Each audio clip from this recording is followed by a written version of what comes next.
Inniskillin Okanagan is the home of Dark Horse Vineyard, located inside BC's first official sub-appellation, the Golden Mile Bench. We'll speak with winemaker Derek Kontkanen about the site, and then we'll have a special food and ice wine experience at Inniskillin's new tasting bar just north of Oliver along Highway 97.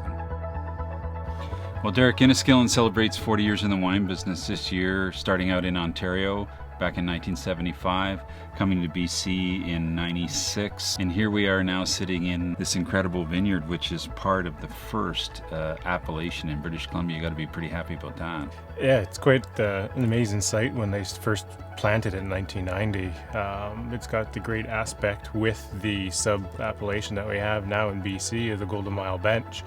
Got some great terrace with the alluvial fans that lets the soil, or lets the wind sort of in the cold air drain out of the vineyard, which is a little higher aspect.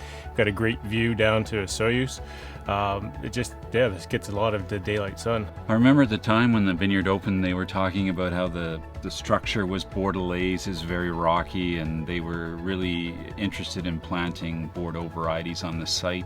Yeah, on the Dark Horse site itself, we started with the Merlot, the Cab Sauv, Cab Franc, and then we branched out and decided it's such a warm site, the soils are very rocky, so we said let's try some different varieties. So we have some Tempranillo, some Sangiovese, some Pinotage. Those are different. They are for BC. That's sort of why we have this Discovery series that we kind of look at varieties not known to the Okanagan and try them out. There's a long history of ice wine at Inniskillin. You make a bit of ice wine here at Dark Horse too. Can you tell us a bit about the Tempranillo, which is an odd variety to say the least? It is. It's a different variety. It's not one that you'd think would be really good for ice wine, but it has a very thick skin, so it can winter very well when you're waiting for it to freeze. Yeah. But also has a naturally high acidity, which is perfect for ice wine. You want that sugar-acid balance. And it gives as you can see in the bottle, it gives such a great color. That's the color that comes through as it thaws and freezes. Attractive. You guys are actually making some Tempranillo table wine and you give the vine a couple years off, and then you make an ice wine. And yeah, usually we do the ice wine every other year. It helps protect the vine and save the vine. So the years that we're not doing the ice wine, we make a Tempranillo table wine as well under Discovery series. Right. So it's one way to kind of have both products and then also save the vineyard and save the vines.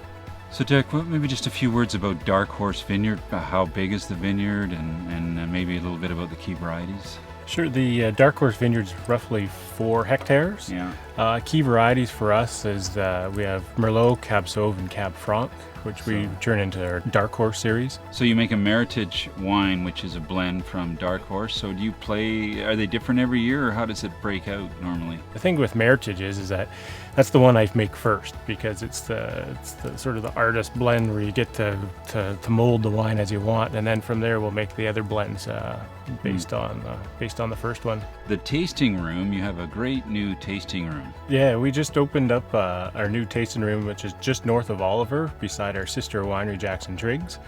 It's a fabulous place to come visit and see the fabulous ice wine. And you've got a very interesting program with ice wine for consumers. Yeah, because we're known for ice wine around the world. We've developed this ice wine experience where basically you come out, we take you into the vineyard that we have out front of the wine shop, and then we'll go through the Riesling ice wine making and how we grow it, and then we bring you back into the wine shop and you get 4 ice wines, and we pair it with different foods to show you the versatility, some sweet, some salty, some spicy. Very cool. It's not your average ice wine experience. No, it's something new for us, and we're very proud of it.